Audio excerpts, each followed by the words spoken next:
నమస్కారం ఘంటారావానికి స్వాగతం. ముందుగా ప్రధాన అంశాలు. కాసేపట్లో కృష్ణానదికి జలహారతి ఇవ్వనున్న సీఎం. పవిత్ర సంగమం వద్ద ఏర్పాట్లను పరిశీలించిన నిమ్మల.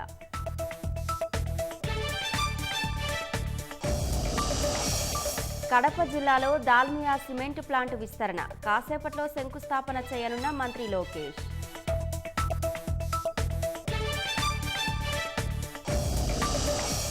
ఐఏఎస్ అధికారినని చెప్పి పెళ్లి చేసుకుని జైలు పాలైన యువతి. 40 లక్షలు కావాలంటూ భర్తను వేధించడంతో గుట్టురట్టు.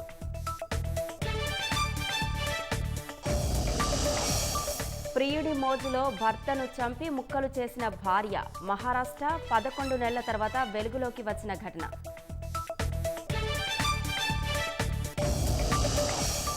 వెంటనే చర్చలకు రాకుంటే ఇరాన్ను నాశనం చేస్తాం. అత్యంత ఘోరంగా దెబ్బతీస్తామని ట్రంప్ హెచ్చరిక.